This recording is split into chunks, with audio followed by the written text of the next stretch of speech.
Welcome to Mindfulness Unscripted. I'm your host, Jon Orsini. Take a big breath in. Here we go. My music upbringing sort of came alongside my my theatrical and performance upbringing, and then I went to college at Carnegie Mellon for drama, for performance as an actor. I was there with Megan Hilty and Leslie Odom and Rory O'Malley and Josh Gad.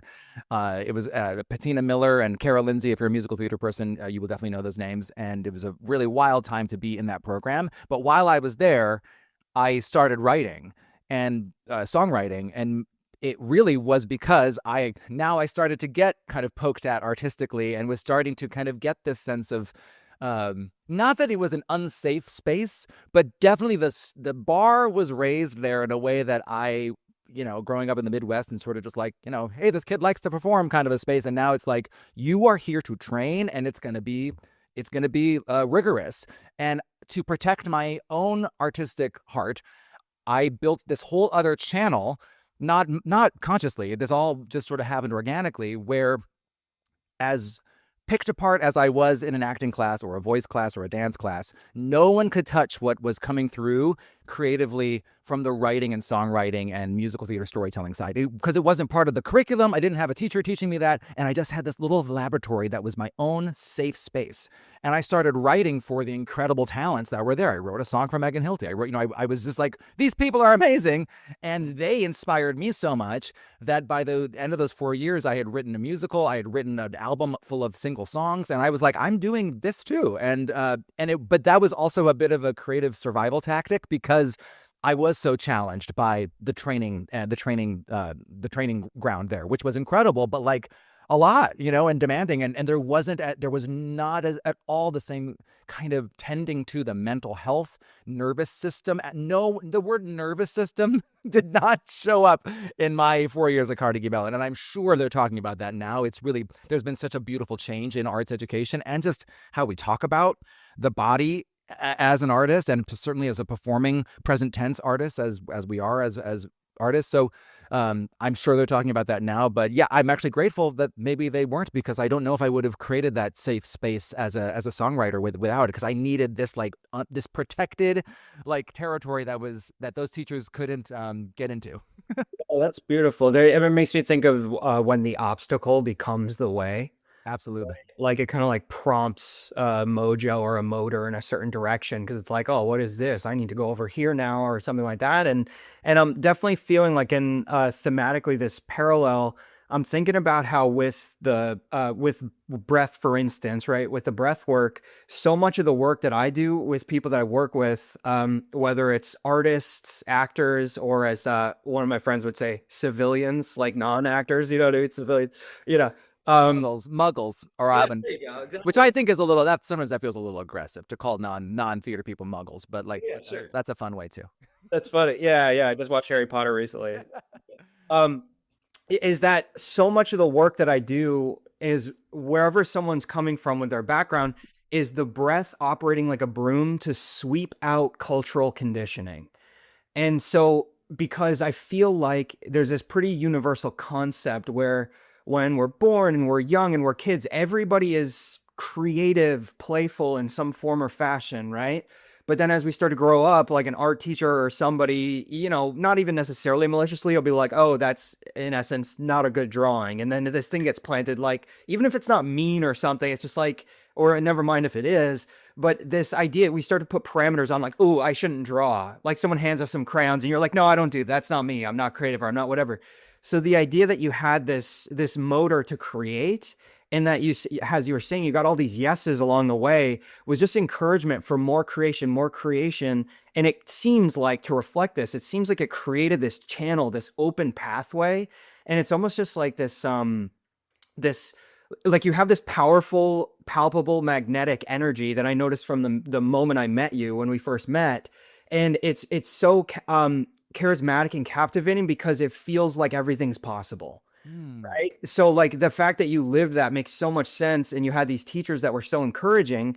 because then, like you say, along the way, maybe you go to a certain training program. I had a lot of friends. I guess I won't name the school, but it's one of the top three drama schools, like for grad students. And because so much of my career has been theater in New York. In my case, not necessarily musical theater, but sometimes classical theater. So my peer group, even though I didn't go to grad school for acting, my peer group became a lot of very highly trained in these elite, programs, and all great things, and there were aspects of somebody saying, like, a lot of people saying from this certain training program, it took a few years from graduating until they could like wash off the imprint of that school.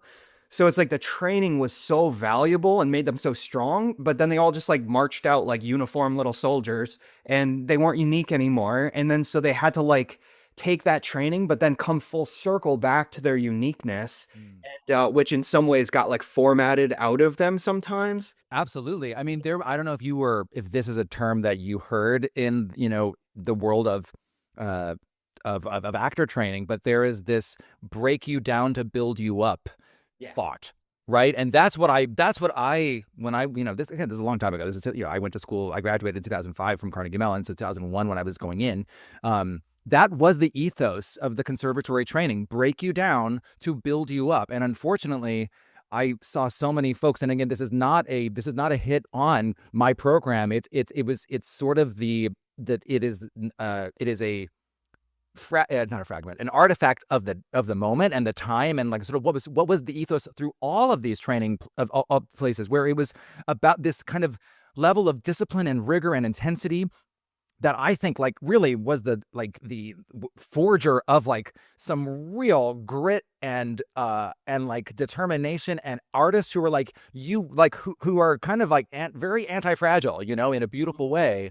But sometimes the build you up again promise didn't always happen, because so much of what now when I look back, like, oh yeah, we were there to drop our tendencies and our habits, and so much of sort of what makes us uniquely us, to find neutral, to start a place from what is my natural neutral voice, what is my neutral, like, from movement, from sort of all the aspects of expression.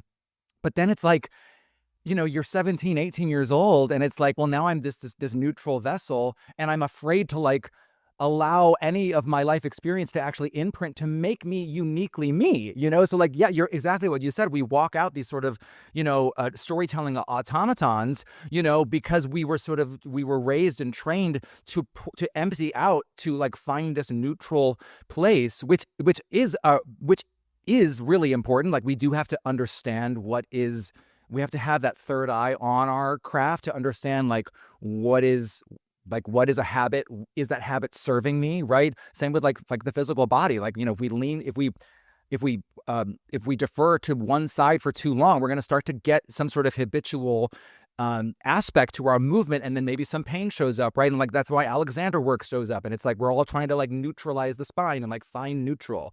But then it's like, in storytelling, all we want is someone's unique singular experience that could never have been neutralized, And so it's like, the promise is true. It's like, you do need to have had a process of sort of a shedding of one's skin, but then there has to be the ethos of like, but remember you in there, and that like, you need to still fill up that cup with like the amazingness that is only you and your story and your journey. And so I know that is happening now, and so I've now taught at many of these other programs, and I know that this is now in that conversation, and I am actually, it was exactly what I needed, for sure, but definitely that builds you down to break you down to build you back up, was not always a guarantee, I would say. Right. No, it's well said, and it's interesting because like any kind of principle in the universe, balance, right, is the word, and it's just like, how do you find that? Like, if you lean a little too much to the left, you might need to lean a little bit back so you don't fall off this, like, not to call it a tightrope, but like you're just trying to stay back, riding a bicycle, right? Like, so it makes me think of all to your point, there was this, I did Macbeth, or AKA the Scottish play. Yeah, exactly. At Lincoln Center. And that was an incredible experience, but long story short, where my peer group were a lot of highly trained, like really elite level, rigorous trained actors. I was a kid off the street that just wanted to do Shakespeare really bad.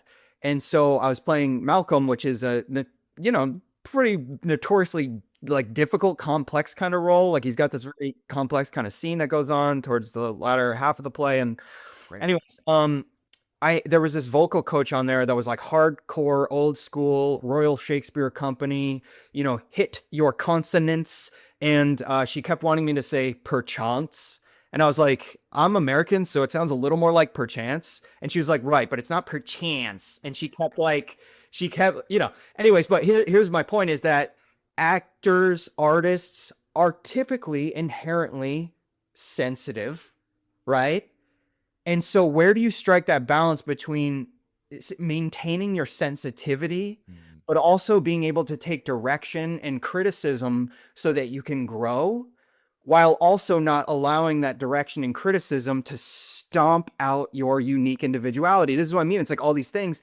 Yeah. And that experience came to mind because I had this great, highly accomplished vocal coach, and I am usually a person who like I take criticism, but sometimes I let it get me down so far because like I don't know where to draw the line to maintain my own voice metaphorically, never mind literally. And so, long story short, again, I was getting like this great instruction. But at some point, a mentor of mine was like, John, you have to stop seeing this vocal coach because it's crushing your on stage, real time confidence in the show. Because I was like, whatever, it's a long thing. But so eventually I stopped seeing her. But as I continued to implement what I learned from this vocal coach over the course of subsequent years, I just became a better and better and better actor. So there is a balance. It's hard to say, and I would imagine drama schools training and like all the experiences you have as an educator as well, striking that balance of how do you help an artist become resilient? How do you help an artist know how to take constructive criticism? But then also as the artist yourself, as a sensitive person, how do you A, not take things personally, and then B, maybe the most important thing I'm trying to get at here is be able to sift through. Like I always use this quote a lot of times in my sessions with people. I'll say, absorb what is useful, discard what is not, add what is uniquely your own. I love that. And yeah, it's a Bruce Lee quote that I love so much. And so how do you take information, constructive criticism, so to speak, and how do you sift through what is actually going to support what I'm doing here versus what is going to potentially make me cookie cutter or just like be off an assembly line versus like where, okay, I can use this and this is where I'm going to add what is uniquely my own. And that thing is just like, so we always have to, I think, as much as we might get broken down to get built back up, even in the breaking down process, it's like, where's the core truth of me that will be the guiding light? And I guess the last thing I'll say to round it all out with that is, that's another thing about the breathwork process. When the breath is sweeping through like a broom, it's sweeping out all the cultural conditioning so we can get through to this core radiance. Like that's how I see it, like this core radiance, and never let anything dim that light, right? So you maintain the core radiance while you shed all the other stuff. Yes, absolutely. And like I think a big part of that is it does come down to trust. And I will say that so many of those teachers that I worked with at Carnegie Mellon, I'm still close with, like, and I'm still in touch with. And I did, even inside of, like, we would have these yearly, maybe it was, I think it was at the end of every semester, you would go into this meeting room and all of your faculty you're at this long boardroom table, and they would just go down the line. And it was not, and actually it was a really cool thing where your movement teacher was saying what they're sort of seeing, and and then your voice teacher, it was a really cool place to kind of get this kind of cross reference across your training. I found it fascinating, and I actually really, really loved it. And I knew that over over our time together, it was so clear behind their eyes that they truly cared about me, Will, as a human being. Like that was like so deeply true for them, that even when I was hearing stuff that I was like, I just don't know how to take that. I don't know what I do with that. That just sounds like it's part of me that will never change. And so I don't know how I fix it. I never ever felt, I knew that I do know they had my best interests those particular human beings had my best interests at heart. And so I think when we're in a fast production process, and there hasn't been that trust fall moment to build with some of your collaborators, that is where I find we have to really build in our own toolkit to be able to navigate that kind of feedback, those kinds of requests, because they're coming at it from product and you're coming through it through process, right? And so you're receiving a product note, but you are a process creature. And so you have to sort of hear through what they are looking to get on the screen, basically. And like, how do I get that? How do I put that through my process machine? Yeah. And I really, really give a lot of credit to those directors, producers, designers, like the folks who helm productions and take the time it takes at the beginning of a process to get everybody to like connect eyeball to eyeball and to really make sure everybody does feel like, not in a like these are talking points, but a real felt lived way. We're in a safe space where like, if you have an issue, you can speak it. If I have an issue, I can speak it. And that we all want the same thing, which is the best show, or best product, best expression, you know? And so it's like, it's only been times where I feel like that was not aligned, where I have felt that sort of, I'll say kind of like bad touch in a note session, or in a like, where I did not feel safe across the table from in a receiving of that sort of product driven notes. It's when like I didn't ever get that moment of like, we are all aligned together and like we're going arm in arm to make a thing, you know? So I think that is both in training, like we're here to make I talk about service-based storytelling, and there are these 4 buckets of service in what we do as artists, storytellers. I would also say you can take this across whatever discipline you work in. I think you could find your own buckets. To go through them really quickly, we start with service for self. Like we can't fill up the other buckets with our light and with this spirit of service unless we, put the oxygen masks on ourselves first and understand like, what do we get out of doing this thing, right? Because even in that notes moment with that tricky coach, if you took a moment like, I'm going to put that aside, what do I love about Malcolm? What do I love about getting to say these words? Service for self first, right? So you can fill yourself up with like, why am I here? Like for me, selfishly, me, like what do I get? The artist, the human, whatever. There's lots of ways to fill that cup.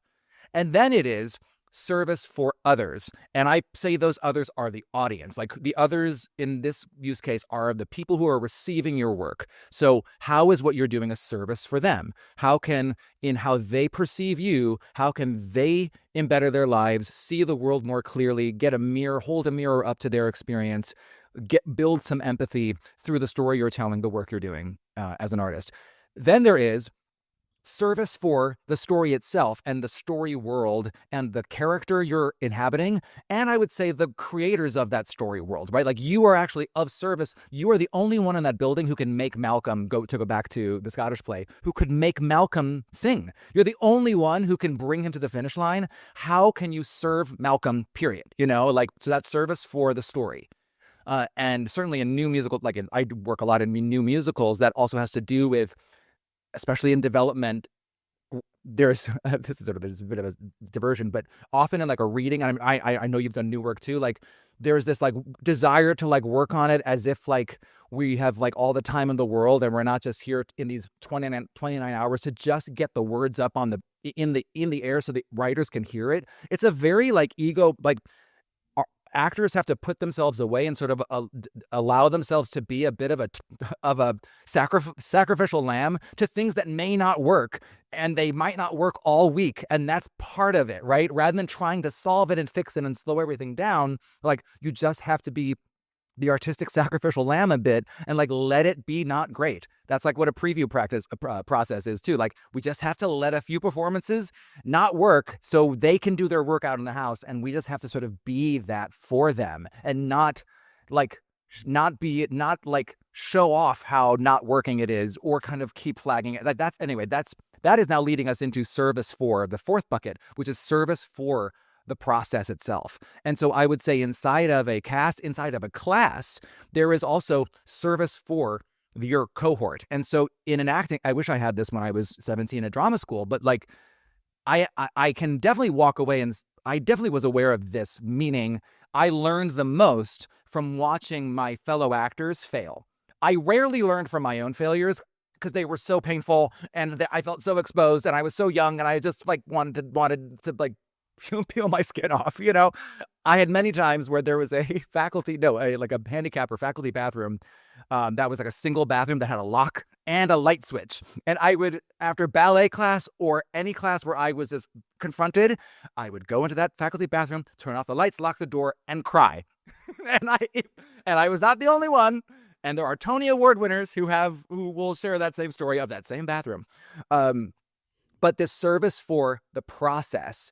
And so if we can fill up all of those buckets, and you don't need a ton of stuff in those buckets, but you do have to fill them up to allow yourself what I call this beautiful thing, which is creative permission, because so many things can shut that permission down. That one weird note said the weird way, them saying like, oh, it's not perchance, Jon, you know, like you might hear that and be like, that's an attack on me. That's like, you could just take that and run with it and shut down. Right. And so, but if you're like, okay, but screw that for a second. What's perchance? What does that word mean? Like, why do I like the way that word feels in my mouth? What does that word do if I serve it up in whatever way is authentic for me and magical in my own taste, that it's going to be a service to my audience? And then how can I serve this process? This person is part of this process. How can I let go of my own grip on this and serve the process? You know, and is that also in service for the story? And like walking through those lanes and trying to just kind of stay focused through this lens of service, I do find does sort of eliminate can be that broom as well. Yeah, that's beautifully said. And there's so many layers to that. One thing I thought of is I didn't want to say this because I didn't want to sound like it was not that if anybody, you know, but anyways, the mentor that I had at the time that said, Jon, just stop seeing this vocal teacher right now and get back to your core self. Like it can't come back to self, right? That was Lily Rabe. And I just want to shout that out because I don't even know that she would know or remember, but it was formative. And it's because that coming back, and I love how you lay out those 4 buckets because it says it's not just one of those buckets. It's all of them. And like going through them in sequence and process so that it's not just you. Cause that was the thing. Like I had no regard for my own bucket. Like I was only concerned about the And there's this flip side. Like, so yeah. so pop quiz. What is the shadow side? If you are only invested, this is what I deal with all day long in my audition work with other actors. What is, if you are only invested in service for others, what comes through? Like, what is the sort of shadow? Desperation or like yes. TP, people pleasing, right? People pleasing. I am only here for service for others. What do you want? How can I be? What will it take for me to be the thing you choose, right? Like, and so much of that actor energy, that audition energy, is only in service for others. And the thing is, you can then acknowledge, oh my gosh, I am doing that because I want to serve, and that's a beautiful like offering. And like, however, when we solely invest in that, and if you just poured some of that into service for self first, like I'm going into this audition singing a song I friggin' love, and I'm going to have the time of my life, and they'll be around for it, you know? Like, right. Suddenly, it's not this thing that you are like lording over yourself about, like, God, do they like me? Do they not like me? What's going on? Like, what did they say? What didn't they say? Yeah. You know, ending my career, starting my career, whatever it is, like walking out of that door, because you were only invested in service for others. Like the people pleasing thing is everywhere. Yeah, and I want to tie that too to like again another big portion of this conversation, as we had touched on throughout so far, is that sense of connecting to nervous system, which of course can be related to all the things in life that accumulate, the different stressors or pressures that accumulate that in a sense make us who we are, but make us who we are through these energetic emotional imprints that get in the way of that inner radiance. And so what I was coming to by only concern, like in retrospect, just from the way you so beautifully articulated this, in my concern with trying to address how do I deliver this story for the audience with losing total sense of self in that process, I did this play in, I think that production at Lincoln Center was 2014. And I remember exactly what was going on in my life at that time. And there was this heightened experience in my life of feeling like a doormat, feeling like I was getting constant, not through anybody. I would not even blame anybody else. It was through my own point of view about only caring about what other people were experiencing, not caring about like if I was taking care of myself or not. Yep. And so it's so interesting how these difficulties or these obstacles, like again, the obstacle becomes the way, how Yes. these obstacles that come up from things we encounter in these vulnerable creative moments and in these vulnerable creative passions that we have can be a mirror to this deeper healing, right? That it's not just about who we are in the art, it's about who we are on the planet. Like, and not to make such a big thing, but it's just like everything we do, I think, in our artistic work is this deeper reflection of the process of healing, of wholeness, right? Like if we think of these pressures and stressors and things that have hurt us and all these different things, if those all create fragmentation in our life, in our core self, and then we go into an audition room and someone very lovingly is like, hey, can you try to lay off the perchance and make it more of an open perchance? And you just hear that as, oh, I'm a piece of shit, I'll never be good enough, I don't know how to do classical Shakespeare, I'm so wrong, I'm bad, and like this internalized sense of shame and embarrassment, right? When all the person's saying is, open up your soft palate, right? Like open it up a little bit and you'll be more open and expressive, right? But because we have these layerings, so through everything you just laid out is this beautiful, again, those buckets. I just like, I'm just, you have that, that's obviously you teach that. Have you written this? Like, is this a book or like? John, yeah, this is the year I write the book. Nice. So I'm still working on the title, but it may just literally be art is an act of service, or even just art equals service. Yes. And it's going to be, it's really just going to be like a handbook. It's going to be very thin and just like literally just this tactical guide to service-based storytelling. Yeah. I don't want to just limit it to storytelling because I think it is all so what I have learned in my older age now is that like as artists, we are working in medicine. Like art is a healing modality across all the spectrums of art, right? We use art to understand our world, to understand who we are. How is that not healing, right? Or has the potential to be personally healing and like collective consciousness healing, right? And so we are the ones who are daring to like wade into those waters every day. And we do get something out of it, which is this like deep core understanding of who we are. How could we not? Because we are ultimately dealing with a medicine, right? We are also taking, many of us, not all of us, listen, I mean, I want, everyone is an artist and has their own artistic practice. If you look hard enough at your life, even if you're somebody who's like, I'm not an artist, I promise you, you are.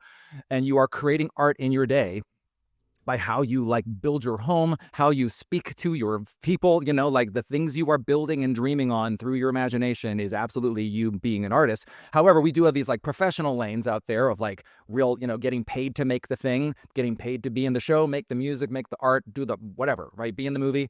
And now suddenly we're taking this healing modality that will always be that. You can't take that away. But then we're also injecting it and putting it into commerce and into the marketplace, right? And so it's like this, like the friction between those two things is very, very real.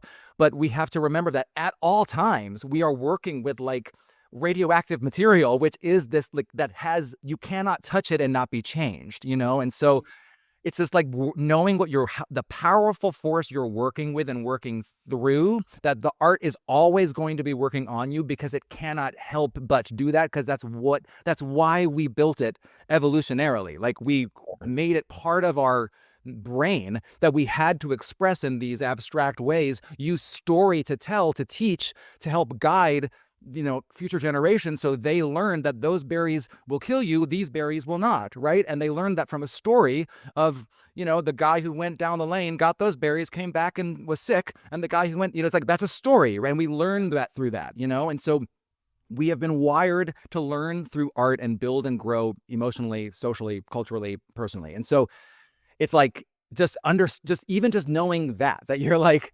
if I am saying I am an artist with a capital A, that means I am working with this healing medicine. And also that perhaps you've chosen this path for the medicine alone. And I have a whole other side of my practice where my teaching practice, where a lot of the conversations I have is actually with, and this is another book I want to write, John, but how to re-artist yourself.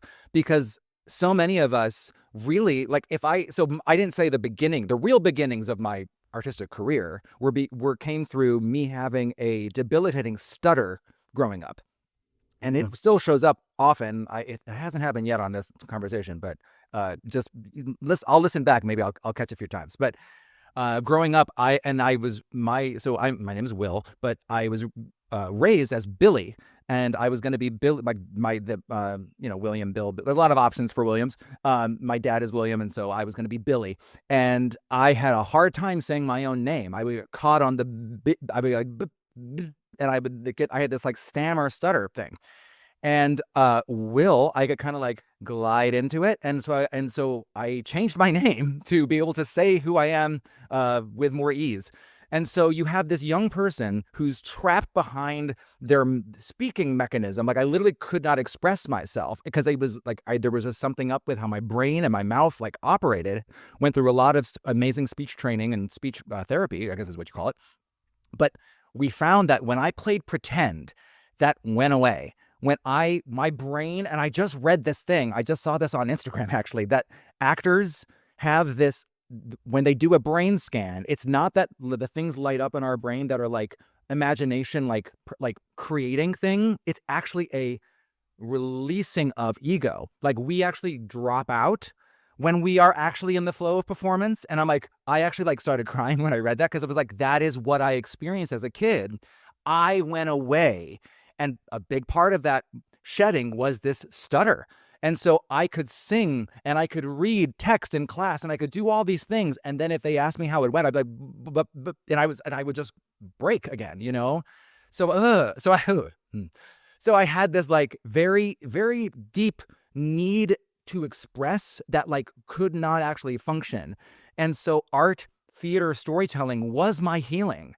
And someone, a more, savvy person might have said, you know what, Will, you got your drama therapy by being a kid actor, and now you can integrate and you can get paid a lot better. Like you can go do something else. But I also I wanted to, kind of work at the Olympic level of this thing, and I kept going. But I do see many, many artists, I feel it coming through right now, holding on to when their healing has been complete through the art itself, but they're hanging on for the industry, because they think that's the only thing they can do, when actually they were called to this work for the healing it would provide, and perhaps did provide, and that they don't need to necessarily continue holding on. If they want to keep holding on, they have to re-artist themselves. And this service piece is like the only way I have found through it all, because you cannot keep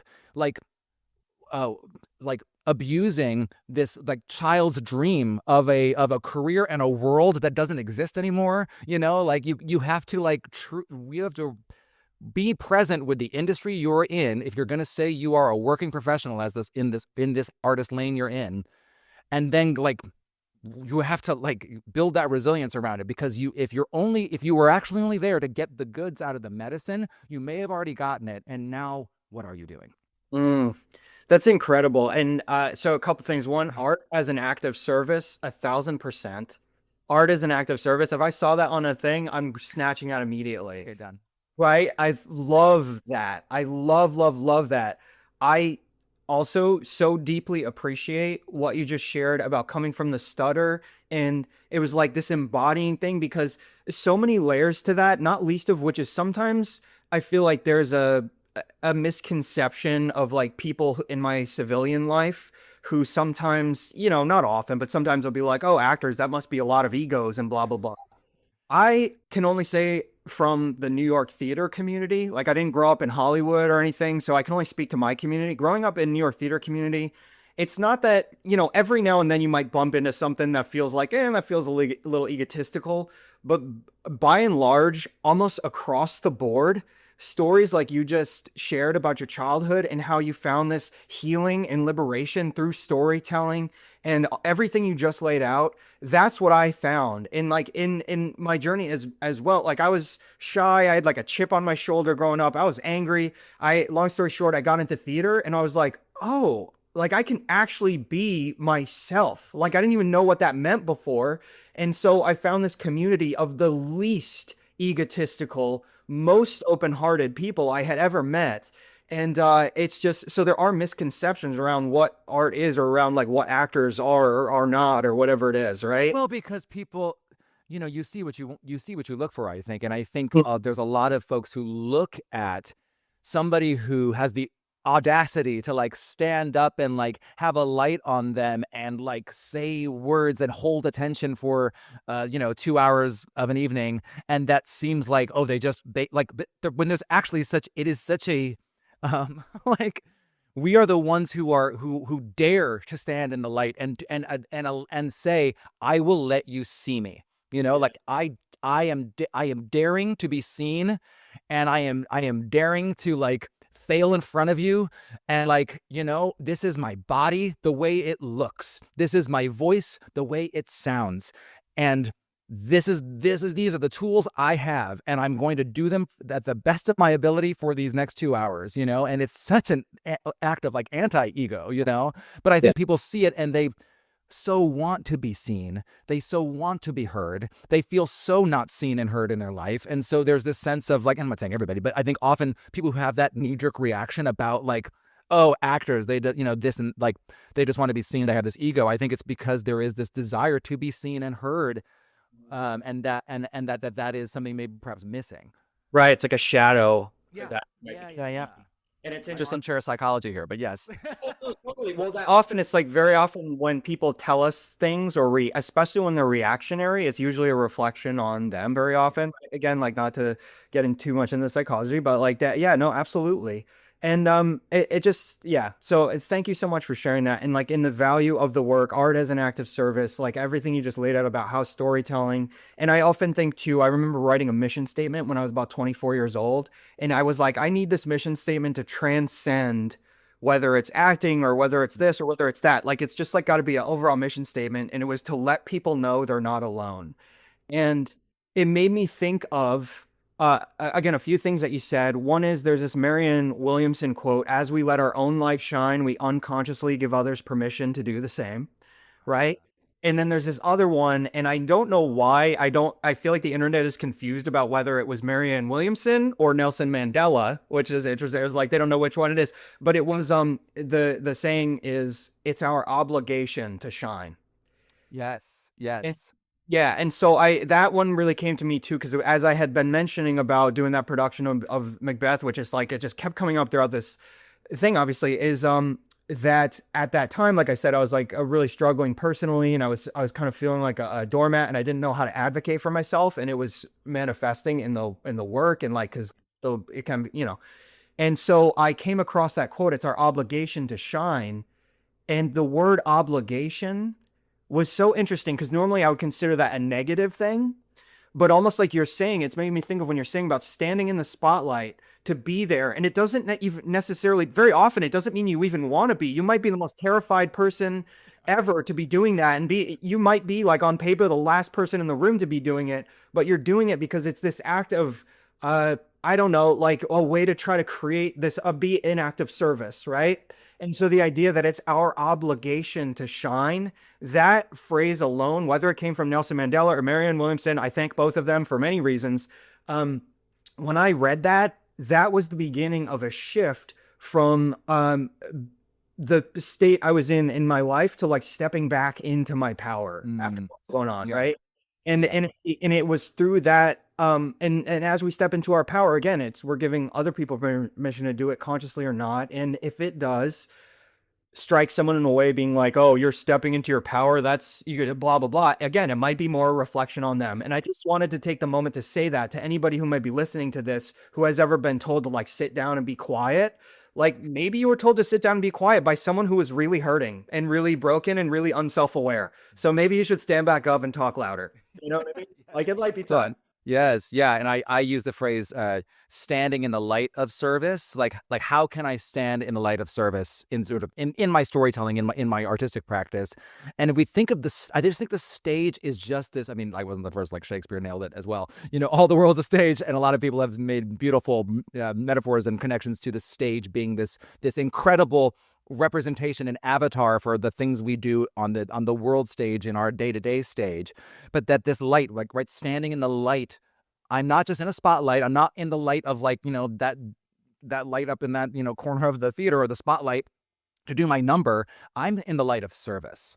Even the lights, the fluorescent lights of the audition room, right? These are the lights of service that are like, I'm now being lit in the light of service. I can choose to be lit in the light of service, right? And then I also talk, this is my other favorite little things that that I teach my community that I think is really like a help for what we do on stage as performers. But I do think for folks beyond that world, I think this is a really useful lens to look through a thing that, like, I don't know a single human being who hasn't been in a theater space. Like, I think we've gone to a movie theater, which is, which were built off of, traditional theaters with like curtains, and you sit and the actors are on stage and you're out here, right?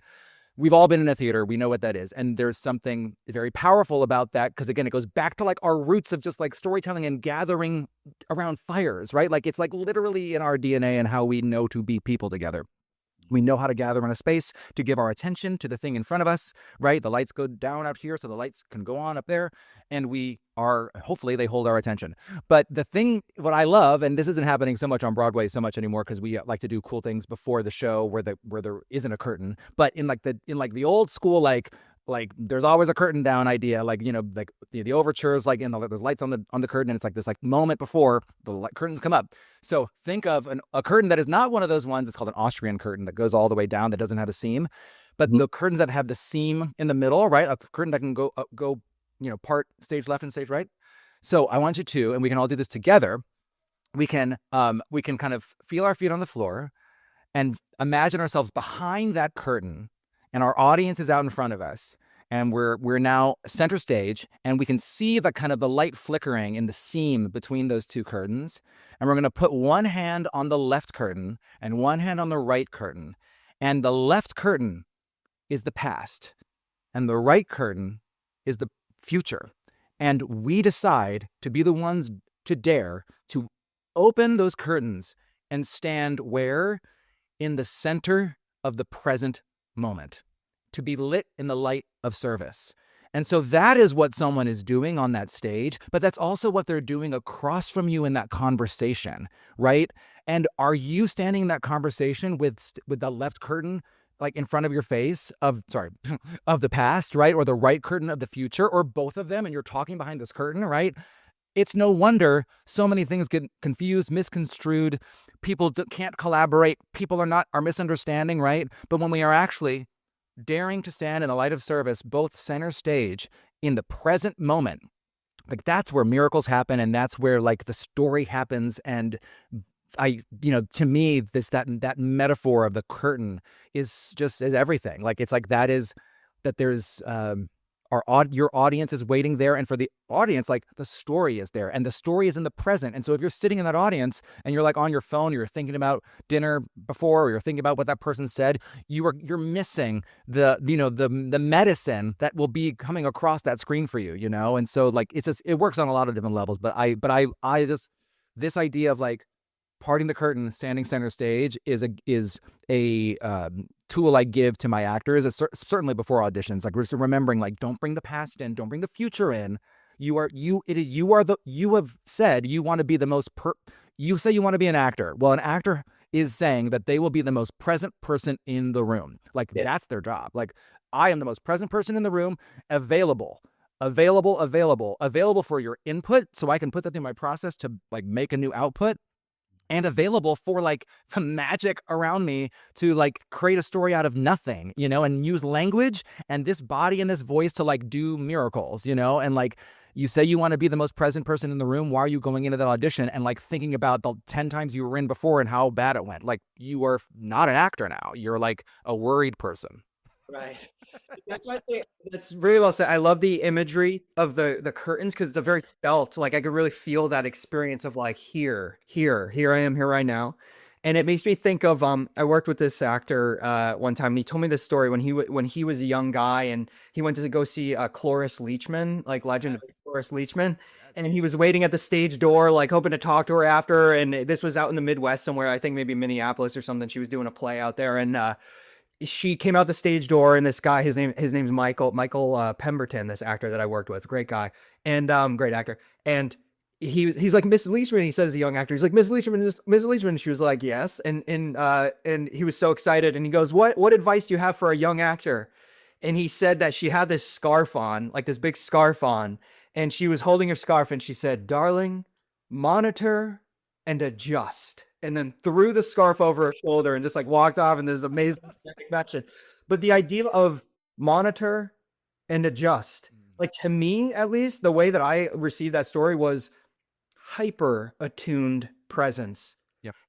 Hyper attuned presence. It's not about how are you performing this thing? How are you delivering this pre-packaged thing? It's about what is alive in front of you right now, Yes. and attuned to each moment.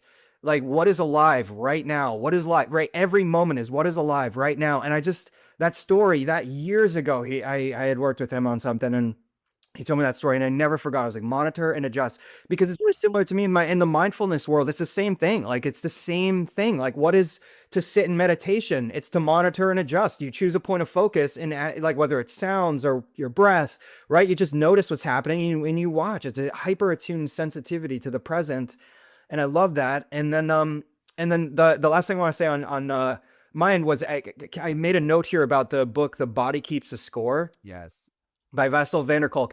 And I remember in there, one of the things that stood out to me that was a revelation, because so much of that book was source material for a lot of the breathwork training that I did as a breathwork guide. Even though my personal breathwork practice started because of being an actor and informed my acting career, everything. And so, but in Body Keeps the Score, he talks about theater as a cathartic healing modality. And he goes and right. And it seems like as I was reading this, on one end, I was like, oh, yeah, duh. But on the other end, my mind was blown about how that's why I got into it. Because I didn't personally grow up with that. I grew up skateboarding, playing hockey. But you And I needed the medicine, you know? I It's like, needed medicine. yeah, yeah. Exactly. And so much of what you were saying, I kept thinking, oh, come back to at some point, but in this conversation, make sure to mention Body Keeps the Score, because it ties these worlds of the nervous system attunement, of healing the past, of growing into your full authentic self, and these cathartic moments of whether you are in the scene itself, right? Like in the sense that you are in the scene or in the song, and you're getting to act out something that maybe in your life you suppressed. Right. So like maybe you're in a play and someone does something that crosses your character's boundaries, and your character has the opportunity to say, no, you know what, back off, and like put up a boundary. And maybe you in your life had a moment where someone crossed your boundaries, but you withdrew, and you didn't have the chance to speak up for yourself for whatever the reason, right? And so you have that cathartic experience of getting to act that out, which to your nervous system and your mind, I've read at least, is up to 80% plus of the real thing. So it could be very healing in that sense. Absolutely.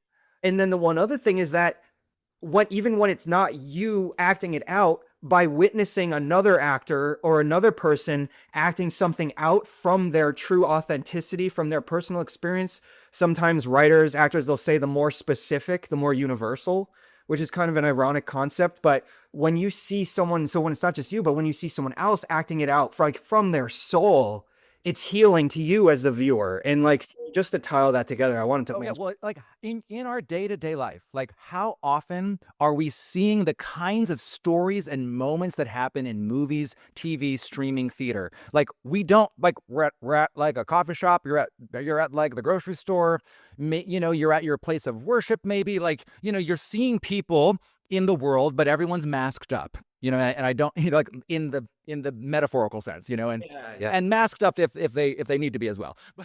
But like everyone is wearing a mask, and that is a human trait, right?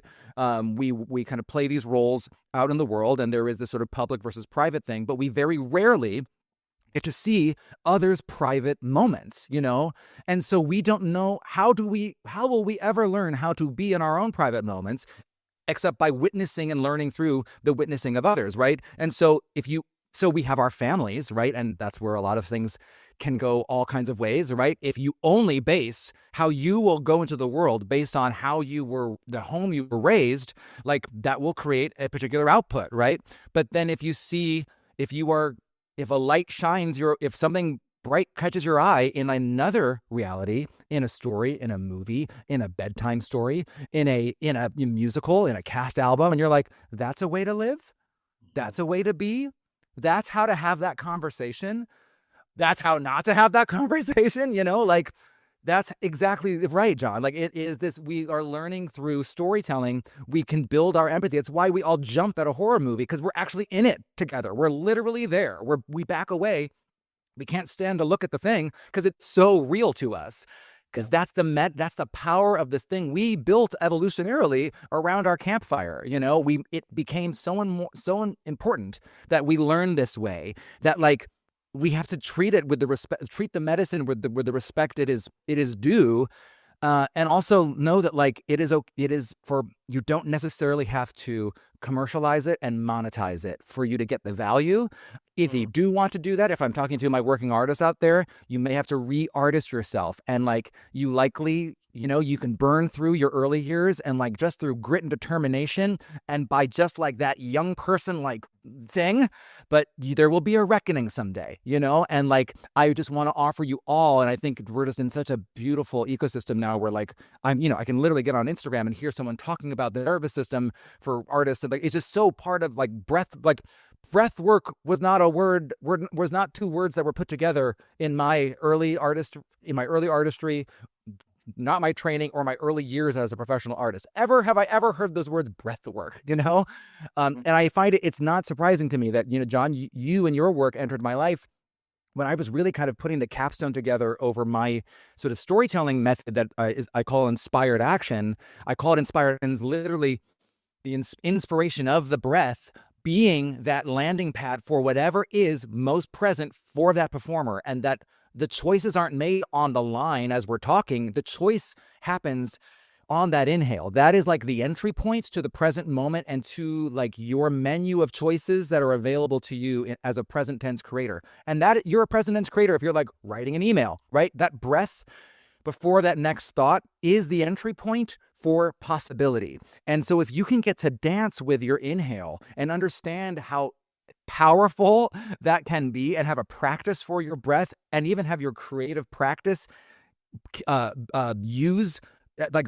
built off of, and using that toolkit that you learn in a breath practice, like that is so wildly transformative. And I've seen it time and time again with my actors who realize that they were like, not, a major percentage of what was crafting their performance, an inhale and exhale. Like how much times have you cried or been moved to tears or moved to laugh because of how the rhythm of the performer's breath actually affected the line, right? Like how they inhaled, how they exhaled, you actually hearing their breathing made it a visceral experience for you that allowed you to breathe or to kind of move through. And so we forget that the breath is actually a musical aspect of our expression. And as people who are like, as actors, performers, speakers who use their words and use this vocal expression, we have to like not ignore that the music is made in the silence, and in the silence is what? The breath, I forget, was it Bernstein who said like the music is made between the notes? It's somebody great. Maybe it's Copeland. I might be Copeland. But like what's happening for us between the notes? We're breathing. And so is your audience. Yeah, there's even a line in the Tao Te Ching, Lao Tzu, and it's essentially the emptiness is what makes something useful. Yes. So, if you had a house with no doors or windows, you can't get in or out. Like you can't do anything with it. Or if you had a vase that doesn't have emptiness in the middle, you can't put flowers in it. So it's just like this big, yeah, that's beautifully put. And I love how you mention, last thing here, cause I know I gotta let you go, but I love too how you mention, inspiration, right? That to inhale, to breathe in is inspiration. So I know that throughout my work as an actor and then just my life, like I used to have panic attacks, which started the breath work as like a whole other thing. That was like 20 years ago, and that started the breath. And then of course the breath informed the acting and everything else. That whenever I was struggling with the present, the number one thing I realized was I was not attuned or experiencing my breath.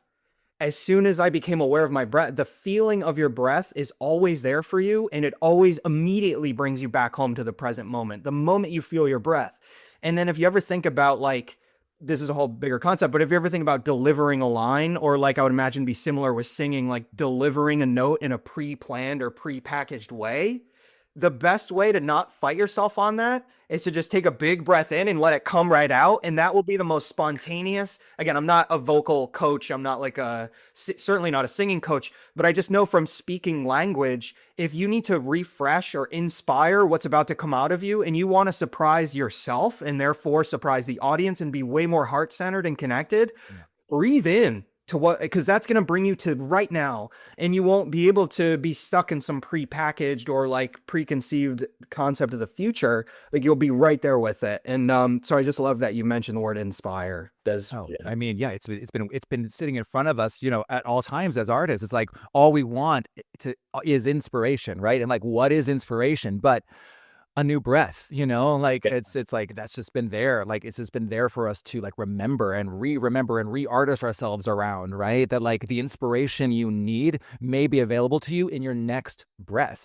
Yeah. And a practice I give, I know we will finish, but like I have my actors count, because auditions are short, right?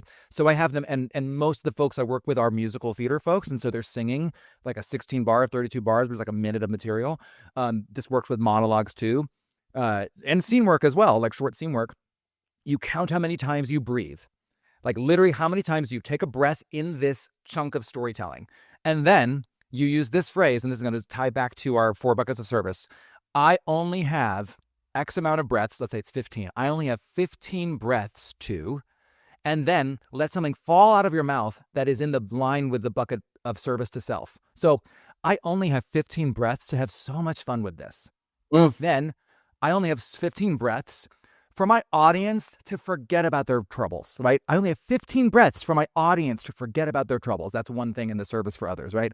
I only have 15 breaths for Malcolm to get what he wants, right? I'm going back to Scottish play, right? I only have 15 breaths in this scene to get him from A to B. I only have that. It's not 100, but it's also not 2. I have 15. And then the last one, I only have 15 breaths for my collaborators to see what they need to be able to like move the project forward, for my class to like see through my work what they could bring into their own, right? That's the service for the cohort, for the group, for the process. And that you don't just say that once as like a thought, you actually can use it as a claim statement around the room and kind of keep letting things build out of that. I only have 15 breaths to blank. I only have 15 breaths to, and we understand how few we get. And you could take that to the end of the line and say, like, we only get so many in life, You only have, and think about your important conversations with the people you love. Like I think with like holidays, when I only see my family for short periods, I'm like, we only have, like, there will only be like a couple thousand breaths in these next few days, period. What do we want to build on the back end of those? What will those breaths have actually inspired? There's only a certain number of them. And when we actually count them, we actually get clear on like how few that is, and that each one is an opportunity to like start again, to actually create the thing you want to create. So yeah, so I only have X amount of breaths to is a useful tool as well. Gorgeous. We could go on forever, John, I know. Yeah, no, that's gorgeous. I know, because I want to ask you about the re-artist, like re-artisting. How did you put it? Re-artist yourself. Re-artist yourself. I am very curious about that. Very fascinated about that. Second book, sure. Put the pin in. Yeah. So thank you so much. Is there anything, and congratulations on your nomination. I mean, that sounds awesome. To bring it full circle. Yeah, thank you. Yeah, so Broadway and Beacon is a open mic that I co-host up here in the Hudson Valley in Beacon with Jen Malenke and Alex Coons, and talk about learning in the present moment. Like that is all about, like, it is different singers month to month, and we just sort of like we just go with the flow on those nights. And I've learned so much from just being inside of that container every month. But yeah, we're a nominee for these new awards called the Hudsey Awards. And also just a shout out, my collaborator, Eric Price, who I wrote The Pilot Hour with, he is the recipient of the Kleban Prize for Musical Theater Writing, and which is a major, major honor inside of the theater industry. And we have a ceremony honoring him, and we'll be sharing some of our work that he won that prize with. And so moving it along. And if you want to find me in places, you can find me on Instagram and TikTok and around at Will C. Reynolds. Will Reynolds Online is my website. You can find me there. And you put that name into Spotify, you'll hear my music, and don't be a stranger and come find my work and come look. And if you don't see a book from me in a year, please come and bug me. Beautiful. I can't wait for that. And then one more time too, the name of your online community. Oh yes, yeah. Audition Breakthrough, and the modality I teach is called Inspired Actions. And so if you find me on any of those channels, you can find your way there as well. Yeah. Yeah. I appreciate how you've made your whole life like it wasn't just like I am acting and then that's it. And it's like you just like you are I'm trying to find the right words for this because it ties to something I was expressing earlier about this like a flowing river, right? Just like this force of love, radiance, energy, creativity. And I've seen you perform live as well as work with you online, of course. And it's just like your energy and your creativity and again your radiance is just so palpable. And it's like it's I'm not just like blowing smoke. Like you're to me you are a living embodiment of allowing your own light shine to unconsciously give others permission to do the same. Like you're an embodiment of that. So I just am so grateful to know you. So Thank you. Gosh, that means the world to me. Thank you so much. And I'm so excited for us to, cross pollinate more. And I want to have you back in my world because I need it. So I'm excited to bring you back just so I can get that goodness. So thank you, Jon. thanks for listening to Mindfulness Unscripted, in-person events, Zoom sessions, and more at jonorsini.com. Victory to the light within.